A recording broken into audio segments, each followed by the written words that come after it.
Levan Platynyň Türkmenabad şäherine häkimetler 4-5 gün öňünden 17 martda Nowruz bayramçylygy münasibetli köpçülük çäresini gurnap döwlet telewizionesine video ýadyk etdirdiler.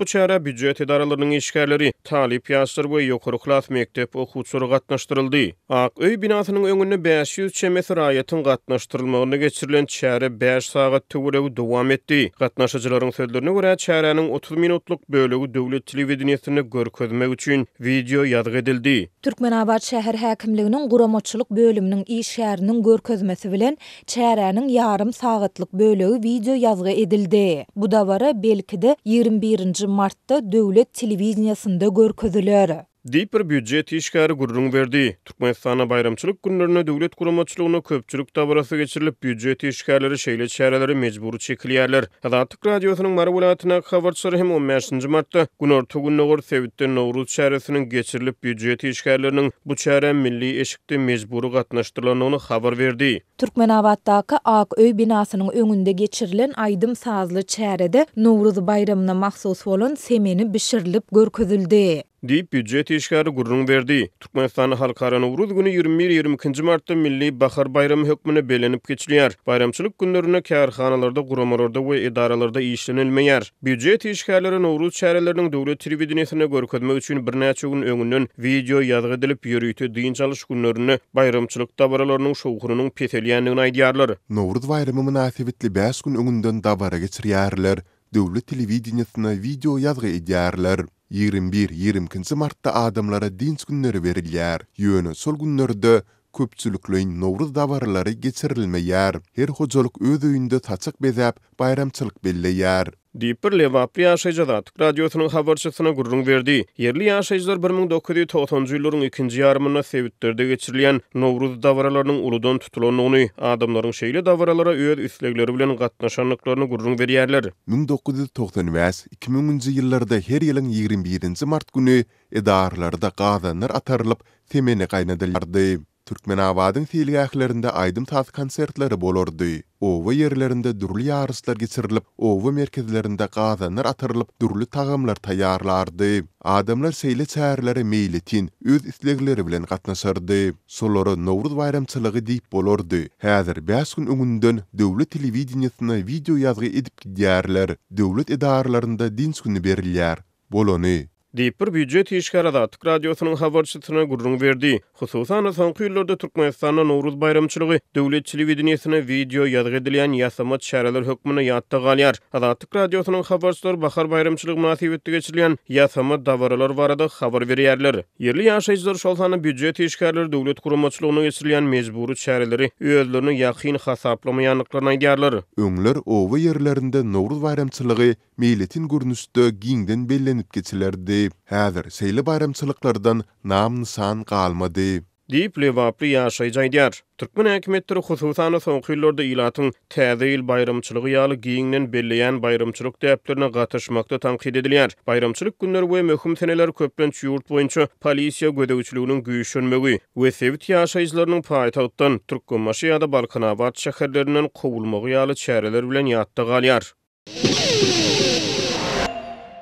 Lewap vilayetinde 19-20 martda yeni güýçlü tozonly ýel turdy. Güýçlü ýel Türkmenabad şäherinde ilatyň elektrik üpçünçiliginiň wagtal kesilmegine we köçeleriň ugrundaky uly plakatlaryň agdarylmagyna getirdi. Bu ýagdaýlar barada Azatlyk radiosynyň habarçysy 20 martda Sewitden maglumat berdi. Bu ýel ozaryklardan hem güýçli bolup, onuň sesi tupana meňzeýär. Gün ortadan öwsýän ýel çöldäki çägäni uçurup şähere getirdi. Häzir howada gum bölejikleri juda ýeti duýulýar. Şäherde göz açar ýaly we dem alar ýaly bolmady. Diýip yerli ýaşaýjy anonim şertde gurrun berdi. Güýçli ýel şäheriň elektrik geçirji sütünlerindäki siýimleriň biri-birine degip, togyň wagtal öçüp durmagyna hem sebäp boldy. Ýel şäheriň köçeleriniň ugrundaky uly plakatlaryň ýerinden gopup agdarylmagyna, käbiriniň uzak aralyga uçup gitmegine hem getirdi. Häkimetler şäherdäki baş baýdagy dessine aşak düşürdiler diýip Türkmenabadly başga bir ýaşaýjy şaýat bolýan ýagdaýlaryny anonim şertde gurrun berdi. Habarçymyz soňky 2 günüň dowamında şäheriň ýanyň howpsuzlygy gullugynyň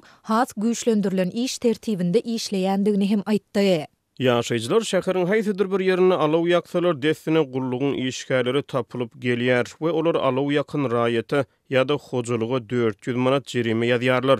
Dip habarçymyz bellidi. Tozonly ýel esasan hem gartaşan raýatlara yaramaz täsir etdi. Ýaşy 50-den aşan adamlar we zenanlar kelle ağırdan we dem gysmadan şikayet edýärler. Gündoğur vilayetde turan güýçli ýel bahar paslynyň gelmegi we howanyň maýlap başlamagy bilen ýaňy güllap başlan miweli baglara hem yaramaz täsir etdi. Täze oýanyp güllap başlan miweli baglaryň gülleri ýere döküldi we olaryň hasyllygyna uly ziýan ýetdi. Erik garaly ülje ýaly baglar eýem güllapdy diýip habarçymyz aýtdy. Adatlyk ýokarda beýan edilenler barada şäheriň häkimiýetlerinden şolsanda ýanyň howpsuzlygy gullugyndan tesbir alyp bilmedi. Habarçymyz adatça bolşaly häkimiýetleriň güýçli ýel we onuň ýetirmegi mümkin täsirleri barada ilata öňünden hiç ýyly duýduruş edilmändigini aýdýar. Türkmenistanyň Owa hojalyk we daşky gurşawy goramak ministrliginiň gidrometeorologiýa baradaky gullugynyň resmi web saýtynda hem Lewapda bolan tozonly ýel barada hiç zat aýdylmaýar.